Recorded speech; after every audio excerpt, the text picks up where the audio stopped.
Cambodge, le site d'Angkor désigne tout un groupe de monuments se répartissant sur une superficie d'environ 230 km². La centaine de temples que constitue le site représentait un centre administratif et religieux exceptionnel pour l'époque. Angkor est constitué de 3 sites principaux, Angkor Wat, la cité d'Angkor Thom et le Ta Prohm. Angkor Wat est le plus grand, le plus connu, le plus majestueux des temples. En khmer, Angkor Wat signifie la pagode de la ville. La construction commencée au XIIe siècle a duré 37 ans et il illustre parfaitement l'art khmer. Mais Angkor Wat est aussi une ville. Construite comme la capitale de l'Empire khmer, avec en son centre le temple d'État consacré principalement à Vishnu, dieu suprême de l'hindouisme, symbolisé par la tour centrale. Tout est symbolique dans ce temple. Il est orné de multiples bas-reliefs sculptés qui figurent de nombreuses scènes de guerre. La décoration khmer se caractérise par des représentations de dieux, d'hommes et d'animaux. L'iconographie est forte.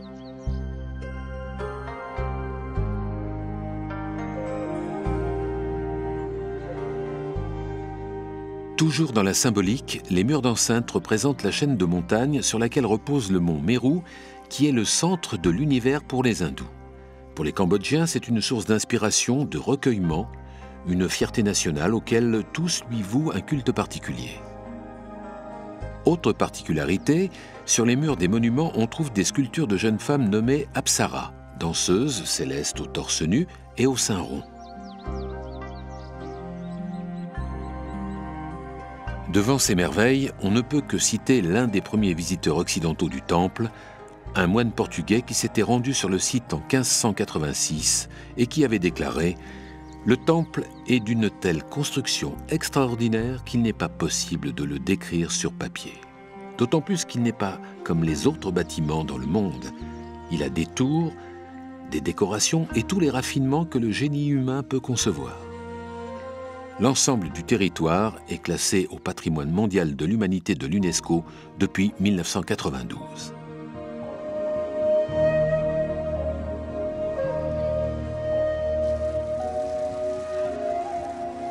Non loin, le Tonlé Sap est le plus grand lac d'Asie du Sud-Est. Fonctionnant comme un véritable cœur, il se gonfle et se dégonfle au rythme des moussons. Il est bas de février à juin et haut de juillet à novembre. Il multiplie sa surface par 4 et sa profondeur par 10 grâce au phénomène des vases communicants avec le Mékong en crue. Cette véritable mer intérieure qui inonde les forêts et les champs alentours est aussi l'une des zones les plus riches du monde en poissons et en oiseaux d'eau.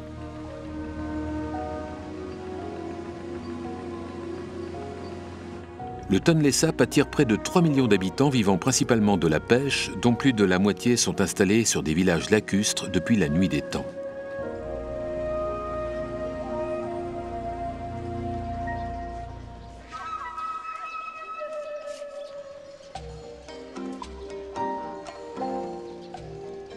Dans ces villages, la population se compose principalement de pêcheurs et de paysans.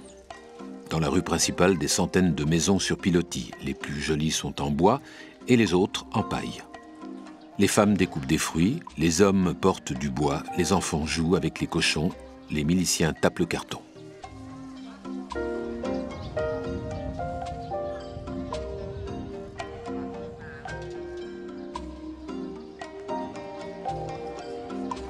L'agriculture reste le secteur économique dominant qui pallie peu l'extrême pauvreté d'une grande partie de la population.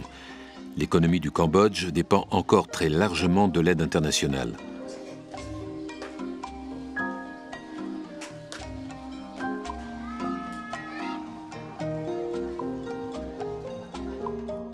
Mais grâce au secteur du textile et du tourisme, le niveau de vie de la population s'élève petit à petit. Religion d'État depuis 1989, le bouddhisme représente aujourd'hui 96,4% de la population. Le troisième monument le plus célèbre d'Angkor est le temple Ta Prohm. Il signifie l'ancêtre Brahma. Autrefois, il était un monastère autour duquel se tenait une immense ville. Il a la particularité d'avoir été laissé en ruine.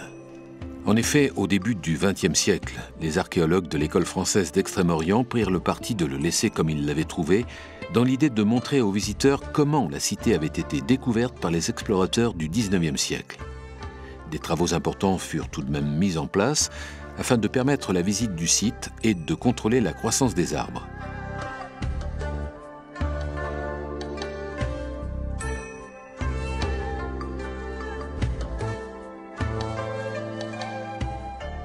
Au centre de cet ancien périmètre, le temple lui-même fait penser à Pré-Khan, autre site où la végétation s'est développée parmi les pierres.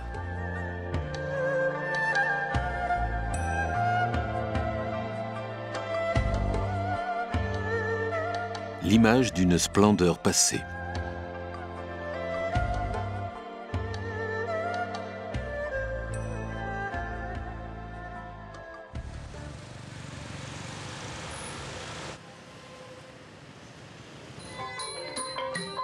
Introduit sur le territoire khmer vers le XIIIe siècle, le bouddhisme a fini par séduire les souverains d'Angkor et supplanta la première religion hindouiste présente.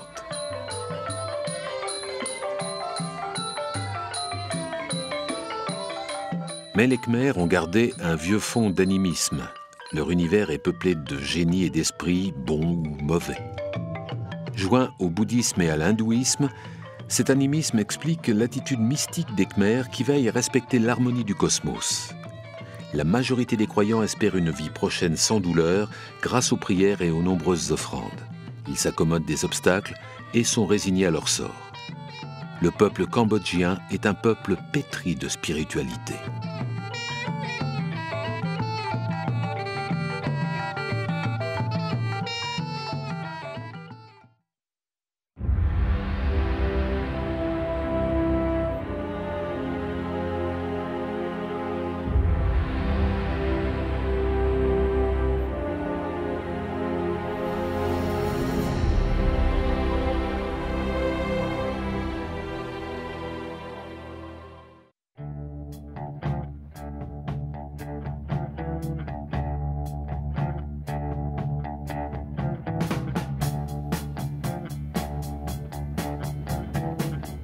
San Francisco est certainement la plus européenne des villes américaines.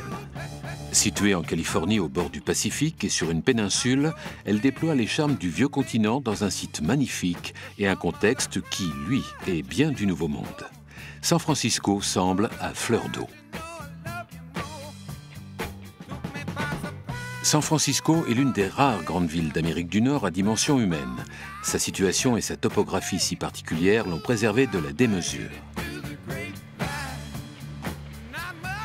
Ces courbes opulentes semblent vouloir échapper au carcan rigide du plan orthogonal imposé à toute ville américaine.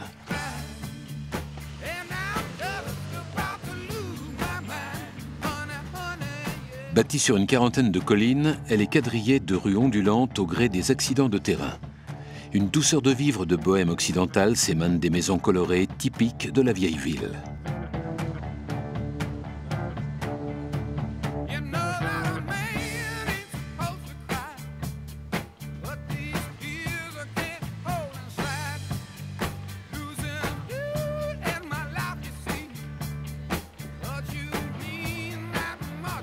Le cable car est un petit wagon de bois sans moteur.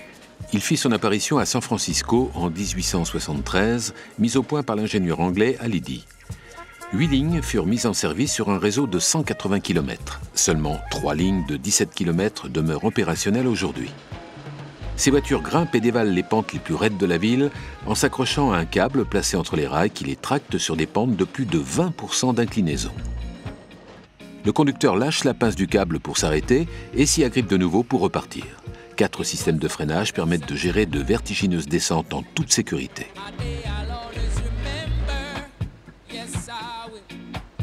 Rapide coup d'œil à la célèbre prison d'Alcatraz et nous voici dans Chinatown. Le quartier chinois de San Francisco, fondé en 1848, est la plus grande communauté chinoise hors d'Asie. Les marchés aux poissons, les boutiques et les restaurants lui donnent un caractère authentique. Ici, on est en Chine. Le Fisherman's Wharf, ou quai des pêcheurs, s'étend sur la rive nord de San Francisco.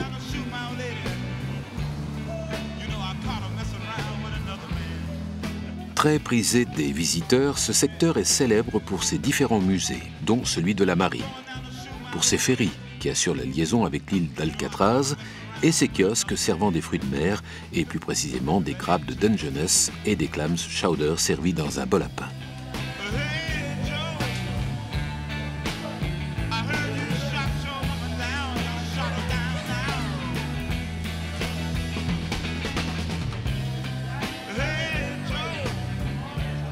Véritables institutions culinaires, certains restaurants appartiennent à la même famille depuis plusieurs générations.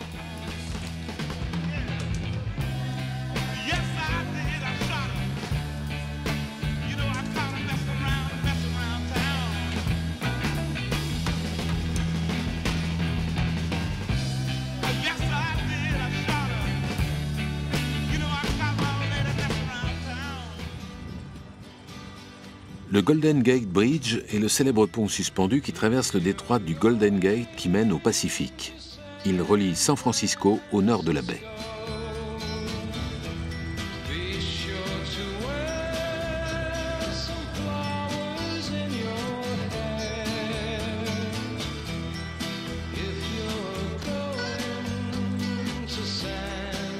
Au pied du pont, Fort Point représentait le principal bastion de défense de la côte durant la guerre de sécession.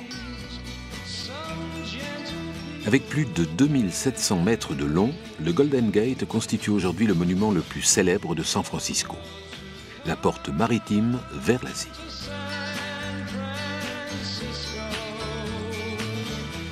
Sa construction, que l'on doit à l'architecte allemand Strauss, s'est heurtée à de nombreuses difficultés. Débutée en 1933, elle s'est étalée sur plus de 4 ans et elle a changé le profil économique de toute la région nord, autrefois très isolée.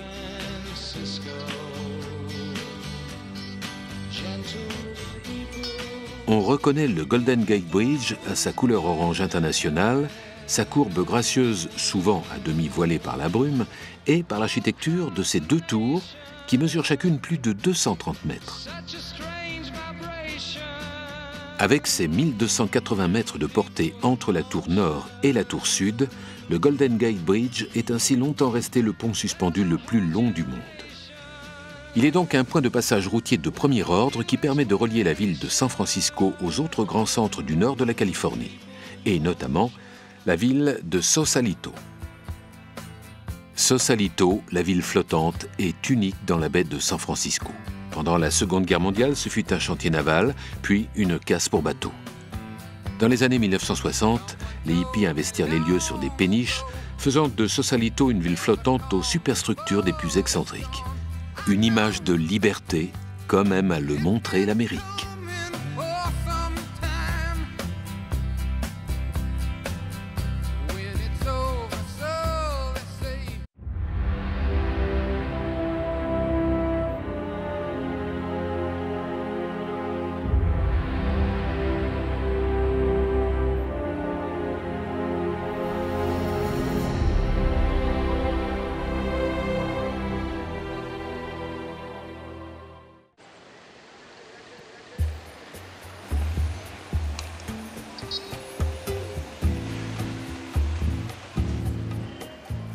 Salvador est la capitale de l'État de Bahia, au nord-est du Brésil. Elle fut même la capitale du pays jusqu'en 1763, date à laquelle Rio reprit le flambeau. Salvador alors s'est endormi dans la douceur des tropiques. Son réveil débute dans les années 1990 grâce à son inscription sur la liste du patrimoine mondial de l'UNESCO et aussi grâce à l'éclosion du Brésil sur la scène internationale. De plus, Salvador est réputée moins dangereuse que des villes du sud, telles Rio et São Paulo. La colonie fondée en 1549 par Tomé de Sousa, qui y installa le siège du gouvernement portugais, devint un centre de la culture, de la canne à sucre et une plaque tournante de l'esclavage. La majorité de la population de Salvador comporte une ascendance africaine, ce qui lui vaut le surnom de perle noire du Brésil. Jouxtant son centre historique de la Praça Tomé de Sousa, les jésuites construisirent une magnifique église considérée comme la plus imposante du XVIIe siècle au Brésil. La façade a même été construite avec des blocs de pierre venus du Portugal. L'intérieur possède des plafonds en bois sculptés et l'on note un magnifique retable de style maniériste et baroque. L'iconographie et la symbolique sont très marquées. Et ici, tout n'est qu'or, marqueterie précieuse et peinture lumineuse. Rien n'est trop beau pour sanctifier le Dieu des catholiques.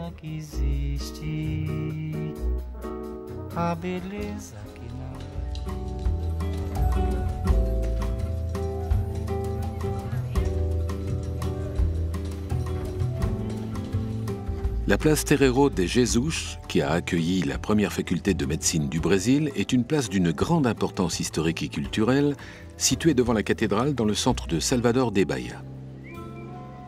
Salvador, ville de ferveur. Ici, une église côtoie une autre église, et la cité ne compte pas moins de 165 lieux de culte, tous plus magnifiquement décorés les uns que les autres.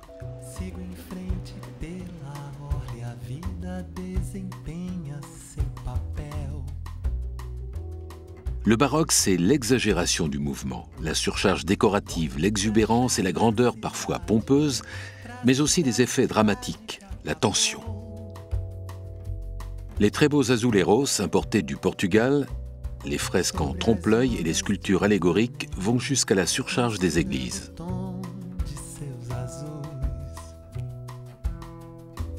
Il ne faut pas oublier que la présence des Portugais au Brésil est missionnaire. Il s'agit de convaincre à la religion catholique romaine les populations locales. Par sa splendeur, c'est le rôle du baroque religieux.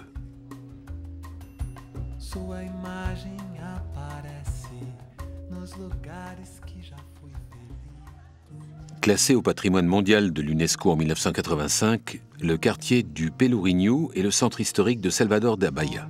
Ses petites rues étroites, fourmillantes de vie, ses galeries d'art, ses salles de concert et ses cafés en plein air en font un quartier très vivant. Jadis, on suppliciait ici les esclaves sous les yeux des passants. Non loin, l'église et le couvent do Carmo. Construit au XVIe siècle, c'était l'un des plus grands monastères du Brésil. L'église originelle, détruite par un incendie en 1788, a été reconstruite en 1803.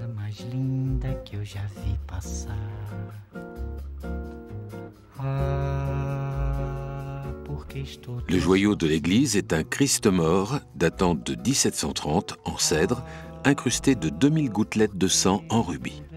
La statue est l'œuvre de l'esclave Francisco Xavier das Chagas. Elle est exposée et portée en procession chaque année le lundi de Pâques.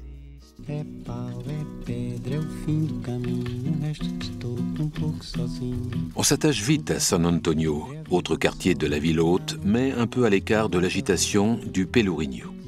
C'est un quartier résidentiel avec des maisons polychromes aux couleurs vives, souvent ornées de décorations en stuc d'une grande qualité. Les barons du sucre, du commerce ou de l'esclavage vivaient ici.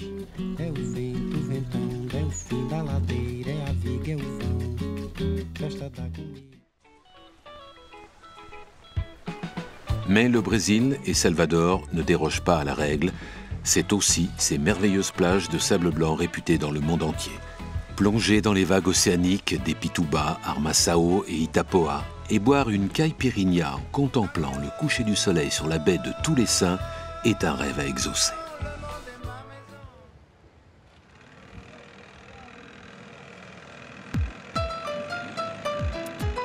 Il faut prendre un bateau pour quitter Salvador et se rendre à Morro.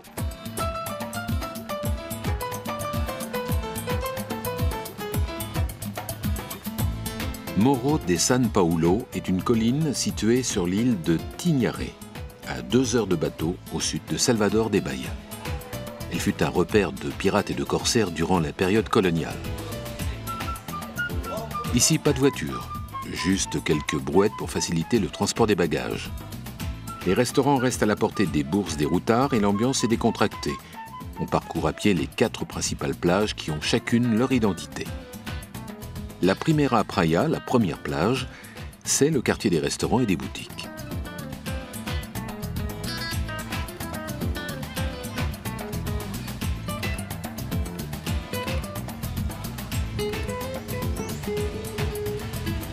Malgré le développement touristique, Morro de San Paulo a su garder son identité de petit trésor insulaire qui n'échappe pas aux connaisseurs. Le sable est si chaud qu'on s'y brûle les pieds. La mer si claire qu'on croit y décerner des coraux. Et pour ceux qui recherchent la tranquillité absolue, reste la Cartera Praia, la 4e plage. C'est une plage de rêve bordée de cocotiers. Idéale pour quelques jours en amoureux, la 4e plage est très prisée des couples en lune de miel. La vie est si douce sur Moreau que beaucoup de touristes choisissent de prolonger leur séjour. Certains routards y séjournent même plusieurs semaines. Car quand on quitte Moreau, mieux vaut ne pas regarder derrière soi de peur de regretter déjà ce petit paradis de la baie de tous les saints.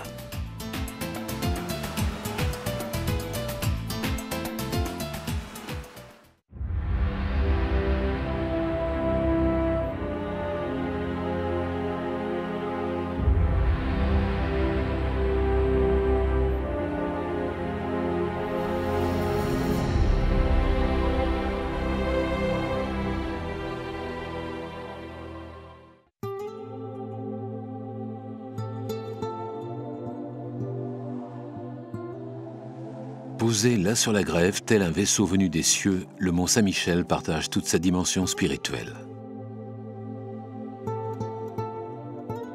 Situé aux confins de la Normandie, le mont est un îlot granitique de 92 mètres d'altitude. C'est à la demande de l'archange Michel, celui qui est en lutte contre le mal, qu'Aubert, évêque d'Avranches, construisit et consacra en ce lieu reculé une première église en 709. En 966, à la demande du duc de Normandie, une communauté de bénédictins s'établit sur le rocher. L'église pré-romane y fut alors élevée avant l'an 1000. Au fil des siècles et de l'histoire, le mont est devenu l'un des plus grands centres de pèlerinage de la chrétienté médiévale.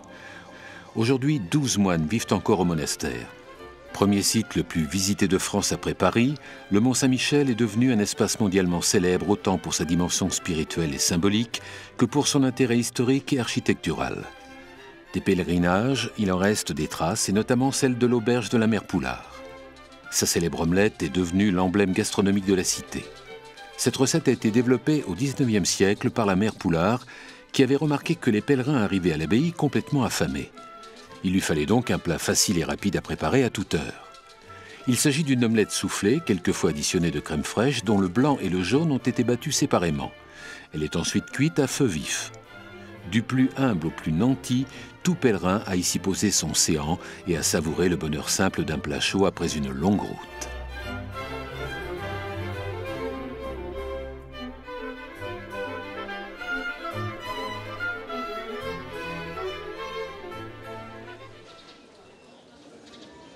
La Grande Rue est la rue principale du Mont-Saint-Michel.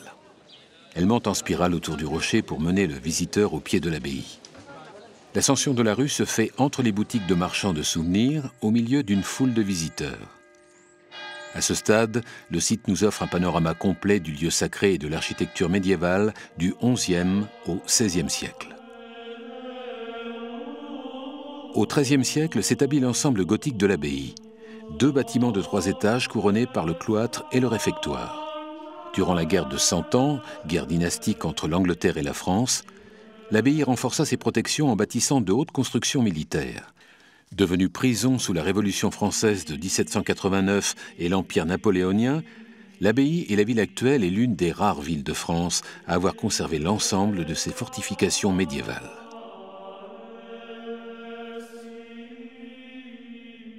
L'histoire du Mont-Saint-Michel est intimement mêlée à celle de la France. Brûlé à différentes reprises au cours des siècles, il fut toujours reconstruit et chaque fois avec plus de splendeur. C'est au XIIIe siècle qu'il a pris la silhouette architecturale que nous lui connaissons. De par sa topographie particulière, la baie est l'endroit en Europe où les plus forts coefficients de marée se produisent. D'une amplitude de près de 10 mètres, la mer se retire à grande vitesse, mais revient à celle d'un cheval au galop, recouvrant les sables mouvants. À marée haute, le rocher est totalement entouré d'eau. De nombreux pèlerins trop aventureux y ont laissé leur vie. L'église abbatiale fut construite sur un ensemble de cryptes primitives. Elle se caractérise par 2 styles architecturaux. La nef et les transepts construits sur l'ancienne église carolingienne sont de style roman du XIe siècle. Le chœur et les chapelles rayonnantes, eux, sont purement de style gothique. La statue de l'archange Saint-Michel, le protecteur du mont, placée au sommet de l'église abbatiale, culmine à 170 mètres au-dessus du rivage. Chaque année, près de 3 millions de visiteurs viennent l'admirer dans sa parure de feuilles d'or. Le chœur, véritable chef-d'œuvre de l'art gothique, a été construit pour remplacer le chœur roman effondré en 1421. Plus de 70 ans seront nécessaires à son élévation. Commencé en 1446, il sera achevé en 1521. Dans ce chœur, légèreté et lumière se joignent pour permettre à l'esprit de s'élever vers les cieux. Les moines des fraternités monastiques de Jérusalem y célèbrent la messe tous les jours.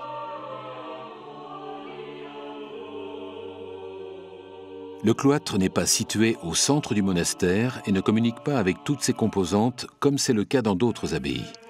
Sa fonction est donc purement spirituelle, celle d'amener le moine à la méditation.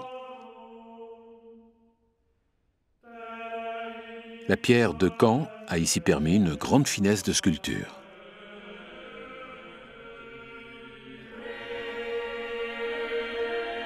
Le réfectoire prolonge le cloître sur l'un de ses côtés. Ce summum de symétrie de très grande dimension pouvait accueillir toute la communauté monastique. Pendant toute la durée du repas, le silence était obligatoire. Les moines avaient donc mis au point un code gestuel qui leur permettait de communiquer entre eux. La salle capitulaire, qui était la salle de réunion où l'on organisait la vie du monastère, est devenue plus tard la salle des chevaliers après la fondation de l'ordre de Saint-Michel. Une merveille d'art gothique.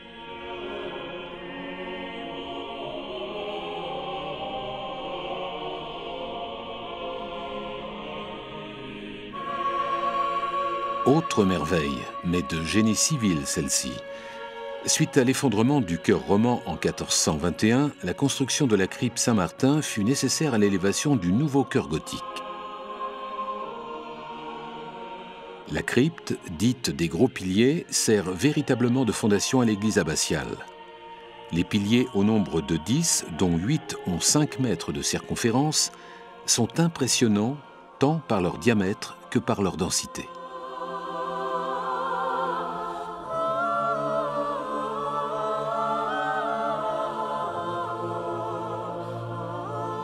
Outre la foule des pèlerins anonymes, le Mont Saint-Michel a été visité et occupé par de nombreux artistes. Madame de Sévigné et Victor Hugo étaient fascinés par le site. Ils y puisaient une forte source d'inspiration et de mysticisme.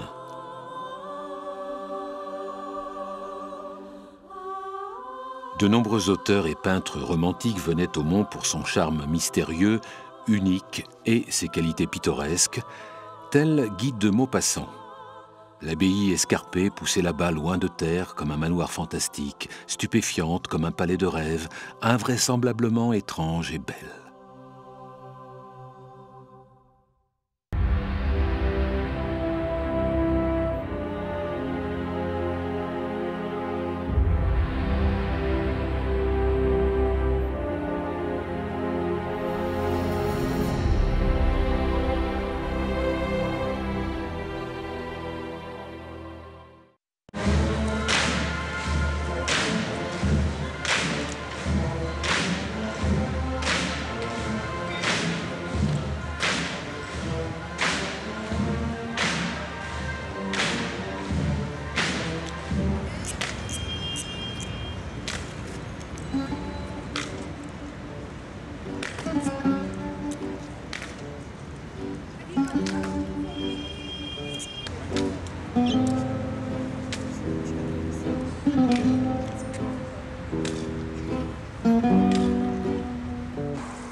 Athènes fut fondée vers 800 avant notre ère, de la fusion de plusieurs villages sur le site protégé de l'Acropole. C'est aujourd'hui la capitale de la Grèce, pays membre de la communauté européenne et qui compte 750 000 habitants. La place Saint-Agma est la place la plus populaire d'Athènes. En plus de la tombe du soldat inconnu grec et du Parlement, on y trouve des commerçants qui nous rappellent que la ville vit beaucoup du tourisme en raison de son histoire.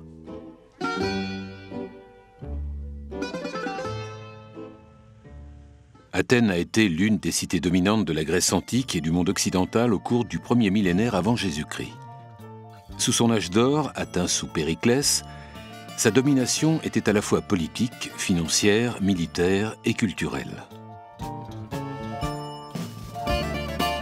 Le Musée national archéologique d'Athènes possède l'une des plus vastes collections d'antiquités grecques au monde, avec plus de 20 000 références datées de la préhistoire jusqu'à la fin de l'Antiquité. Le mont Lycabette est l'un des points de vue les plus remarquables d'Athènes. Il culmine la ville à 277 mètres de hauteur et à son sommet se dresse l'église Saint-Georges. Plaka, l'ancien quartier d'Athènes, s'étend au pied de l'Acropole. C'est un dédale de petites rues où l'on trouve aujourd'hui de nombreux restaurants et magasins de souvenirs où il fait bon se perdre.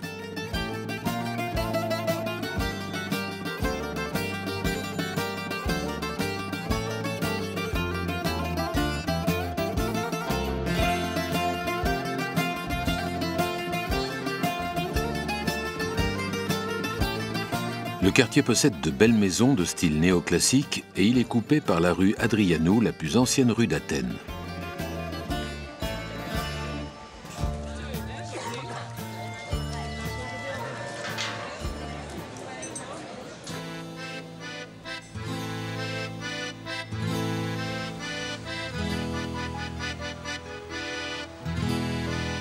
Un peu plus loin, toujours au pied de l'Acropole, se trouve l'Olympieion, le temple de Zeus olympien. Sa construction a débuté au VIe siècle avant Jésus-Christ et a été achevée par Hadrien en 131 après Jésus-Christ. Ses commanditaires voulaient en faire le plus grand temple du monde, mais de ce temple corinthien de 108 mètres de longueur, il ne reste aujourd'hui que 15 colonnes de 27 mètres de hauteur chacune. La Pnyx est une colline située à l'ouest de l'Acropole et surplombant l'ancienne agora. L'agora désigne un lieu de rassemblement, le marché de la cité. Mais elle n'était pas seulement un marché animé et odorant, c'était également la place où se trouvaient les bâtiments politiques et religieux, comme les institutions démocratiques. Non loin se situe le temple d'Héphaïstos. Datant du 5e siècle avant Jésus-Christ comme le Parthénon, ce temple est le monument ancien le mieux conservé d'Athènes. La Stoa d'Attalée accueillait dans l'Antiquité une quarantaine de boutiques. Il s'agissait d'un centre commercial qui a été reconstruit à l'identique dans les années 1950 et qui abrite désormais le musée de l'Agora d'Athènes. Au pied de l'Acropole se trouve le théâtre de Dionysos. Considéré comme le berceau du théâtre grec antique et de la tragédie, c'est ici que furent créées les célèbres tragédies classiques d'Échille, de Sophocle ou d'Euripide. Non loin, encastré au pied de l'Acropole, se trouve l'Odéon d'Hérode Atticus.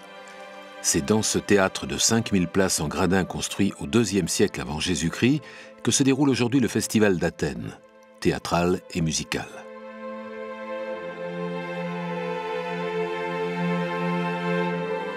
L'Acropole, qui signifie « ville haute » car il s'agit du point le plus élevé de la ville, est l'un des hauts lieux de l'humanité et le plus bel ensemble architectural que nous ait légué la civilisation grecque à son apogée.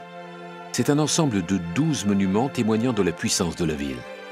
On peut accéder à la citadelle uniquement par une pente tortueuse du côté ouest, appelée chemin des Panathénées.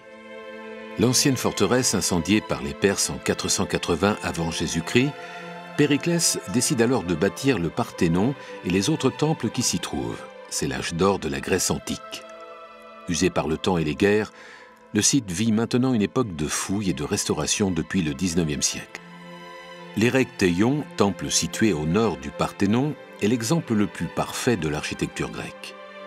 Postérieur au Parthénon, il est dédié à Athéna et à Poséidon érecté. En faisant le tour du temple, on mesure la complexité de son plan, dont l'originalité provient de cette double affectation et de la déclivité du terrain.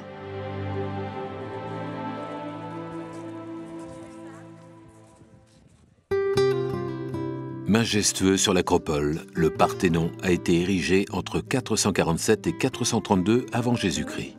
Le monument et plus généralement l'Acropole tiennent lieu d'hommage à Athéna, déesse protectrice de la cité. Le Parthénon est sa demeure. Construit en 15 ans, entièrement en marbre, il est considéré depuis l'Antiquité comme une représentation parfaite de l'architecture de style dorique. Les chapiteaux des colonnes sont dépouillés et les plans suivent un sens rigoureux des proportions.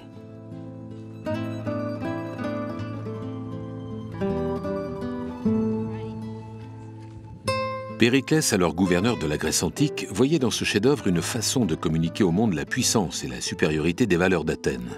C'est pour cette raison qu'il va y employer les meilleurs artisans et y utiliser les matériaux de construction les plus précieux.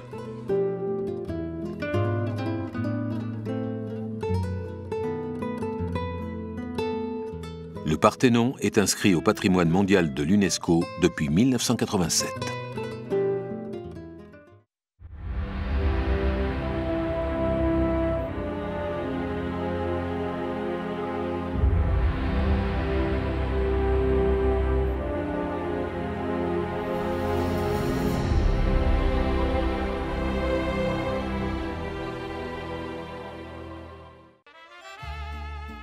Mérida, avec plus d'1 million d'habitants, est la capitale de l'État du Yucatan au Mexique. Construite sur les ruines d'une grande ville maya détruite par les conquistadors espagnols à leur arrivée en 1542, la ville possède une architecture de ville européenne.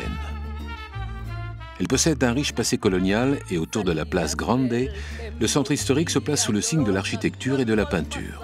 4 siècles d'histoire coloniale s'inscrivent sur ses façades et dans ses musées.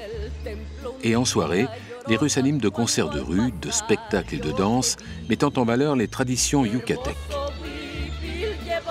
Durant la colonisation, les Espagnols détruisirent les bâtiments religieux et politiques des Mayas pour les remplacer par leurs propres centres civils et religieux. Achevée en 1590, c'est ici la première cathédrale sur les terres du Nouveau Monde. Elle fut construite avec les pierres de l'ancienne pyramide maya qui se trouvait à l'emplacement de l'actuel palais municipal.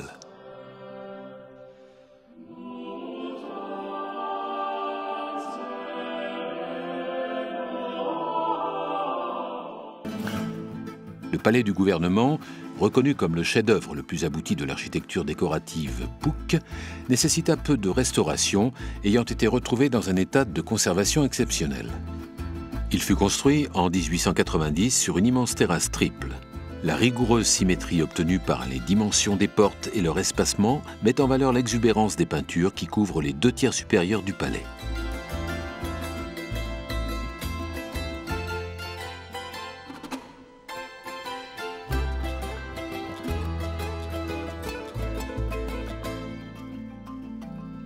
El Teatro Peón Contreras est le théâtre le plus ancien de Mérida et l'un des théâtres les plus importants du Mexique. Construit à partir de 1900, il a été inauguré en 1908. De style néoclassique français, dans son hall s'élève l'escalier monumental entièrement en marbre de Carrare. Théâtre puis cinéma, il est maintenant le centre culturel du Yucatan.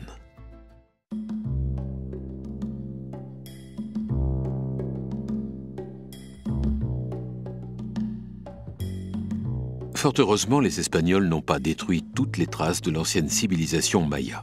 Située à moins de 80 km au sud de Mérida, Uxmal, antique cité maya de la période classique, est le site le plus visité du Yucatan après Chichén Itzá. Son essor, son apogée et son déclin couvrent une période assez brève au IXe et Xe siècle. Gouverné par des dirigeants compétents et stimulé par une alliance avec Chichén Itzá, Uxmal a maintenu son apogée local sur le plan politique et économique pendant plus de 150 ans. La construction s'est effectuée sans plâtre, tant ces pierres ont été taillées et ajustées avec précision.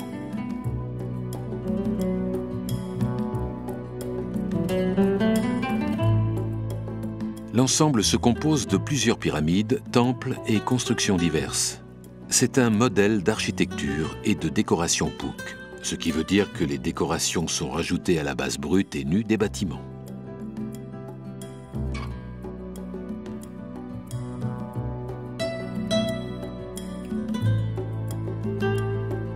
Juste à l'arrière du complexe se dresse une pyramide à 9 degrés, la grande pyramide d'Uxmal. Le bâtiment est un carré d'approximativement 80 mètres de côté et mesure 35 mètres de haut. Le temple qui se trouve sur la plateforme supérieure, accessible par un large escalier, a été nommé Temple des Aras à cause des reliefs représentant ces oiseaux qui en ornent la façade.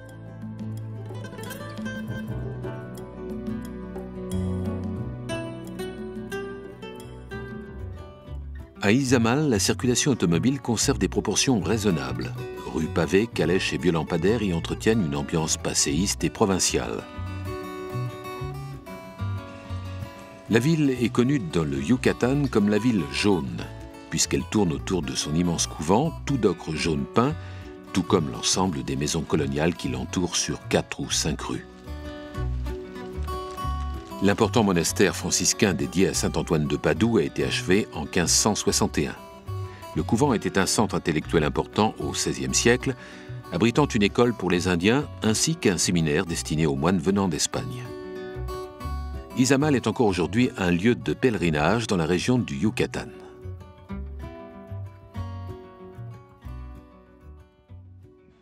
La petite ville de Valladolid conserve son âge colonial.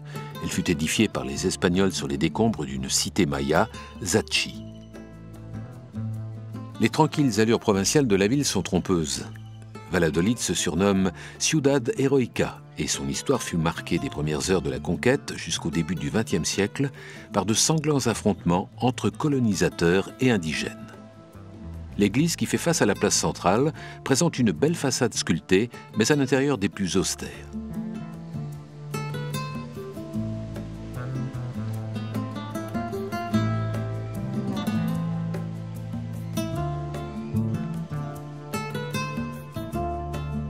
Au musée attenant, on y trouve néanmoins quelques peintures originales, racontant la terrible conquête espagnole et narrant l'histoire de la ville.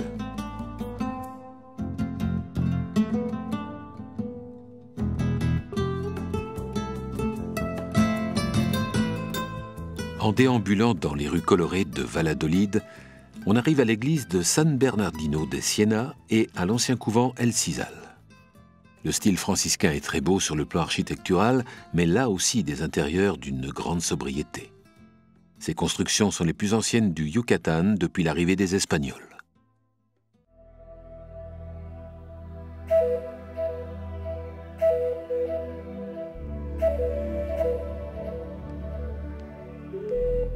Chichén Itzá.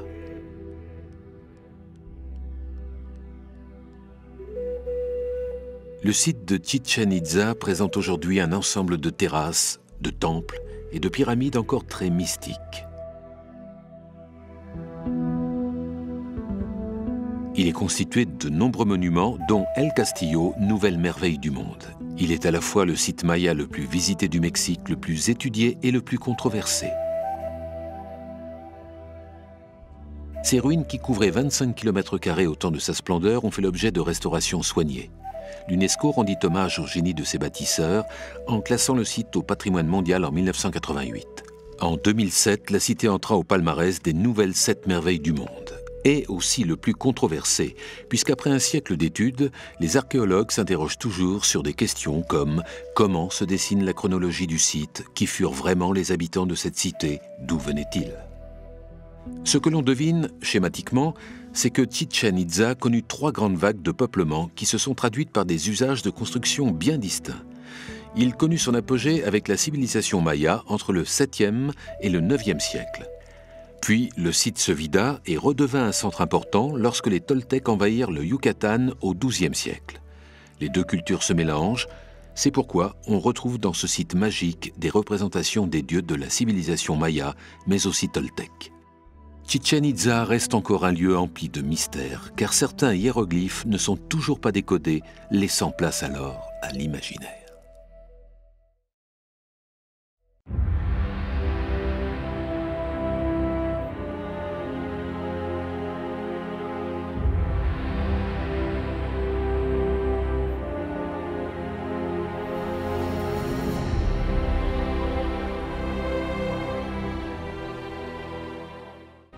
Les Seychelles sont situées dans l'océan Indien, à proximité de l'équateur et des côtes africaines.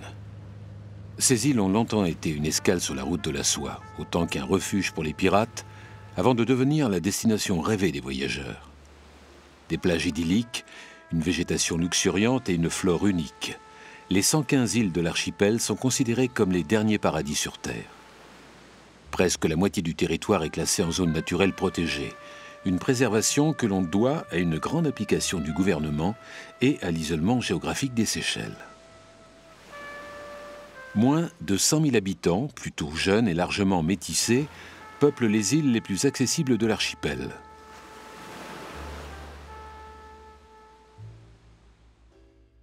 Le pays est pauvre et il y a peu d'agriculture ici. Pour les locaux, la vie s'écoule au gré des floraisons dans la douceur équatoriale.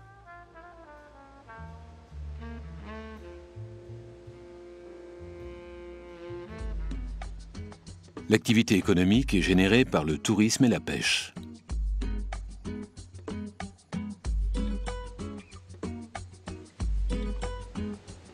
Victoria est la capitale et la plus grande ville des Seychelles, ainsi que son centre politique, économique et administratif. Elle est située sur la côte nord-est de l'île de Mahé, île principale de l'archipel. En 1502, lorsque le navigateur portugais Vasco de Gama la découvre, l'île est encore inhabitée. Puis, au XVIIIe siècle, la France et l'Angleterre se disputent cette partie de l'océan Indien. La ville ne compte alors guère plus d'une petite centaine de maisons de bois. Aujourd'hui, Victoria, la porte d'entrée des Seychelles, concentre plus de 25 000 habitants, c'est-à-dire un quart de la population séchelloise. Il faut prendre le bateau pour rejoindre la vallée de Mai, située dans l'île de Pralin, la deuxième île des Seychelles. La majeure partie de l'île est recouverte par la forêt équatoriale. Il y fait très sombre, même en plein jour.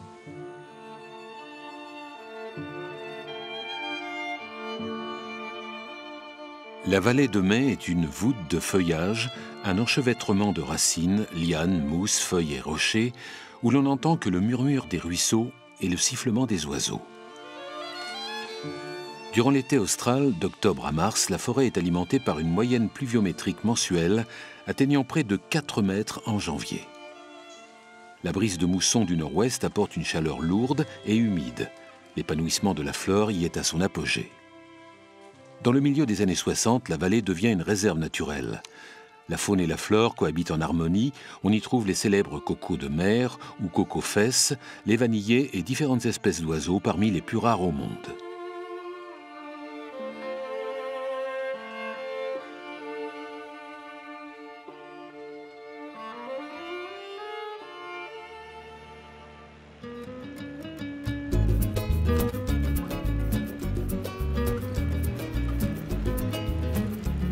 La digue est la troisième île la plus peuplée des Seychelles.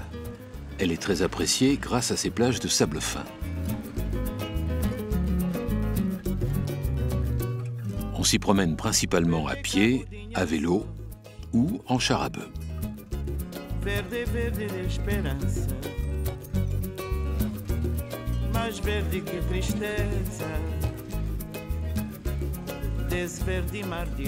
Cette île granitique, qui ne se situe qu'à 6 km de Pralin, est réputée pour son calme.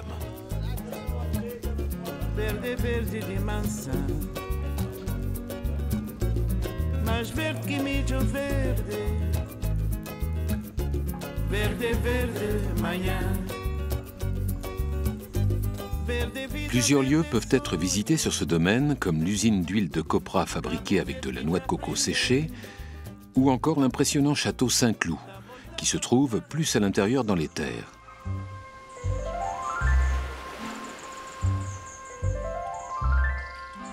En plus de sa tranquillité, la digue est renommée pour ses plages superbes et ses sites spectaculaires sculptés par le vent et la mer au cours de millions d'années.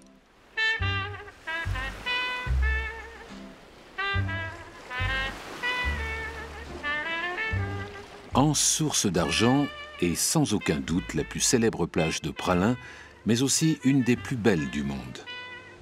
Rochers de granit, sable blanc, eau turquoise, une vraie carte postale. Si l'on vient de si loin voir les Seychelles, c'est en raison de cette crique. Anse Source d'Argent, la vitrine de l'archipel, photographiée des millions de fois et immortalisée en 1976 dans le film érotique Goodbye Emmanuel. À quelques minutes à vélo, Grand Anse est le spot de surf des Seychelles et le lieu où l'on vient se retrouver en famille pour pique-niquer ou pour se ressourcer.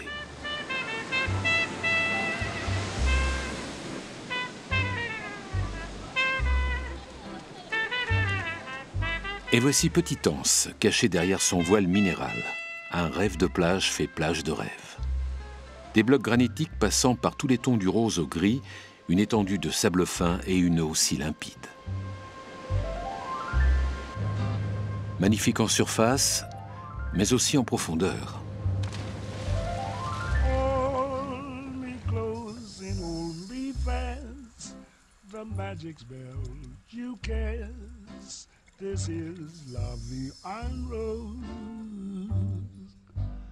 Les eaux séchelloises abritent d'énormes blocs de granit incrustés de corail, des bancs de poissons aux couleurs vives, des tortues, des raies, des requins.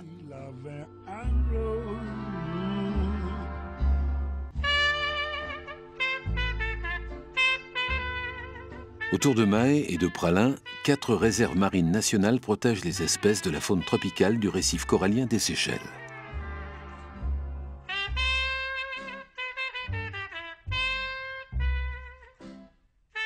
Douceur de vivre, magnificence des paysages, dépaysement total, les îles Seychelles restent une destination privilégiée vers le paradis terrestre.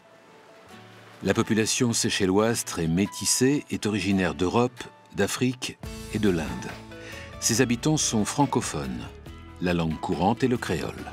Comme une pâte à modeler portant l'empreinte de doigts géants, les immenses blocs de granit font la célébrité des plages séchelloises. Froissée par l'érosion, irisée par la mer, cette merveille de la nature se transforme encore au gré des changements de lumière.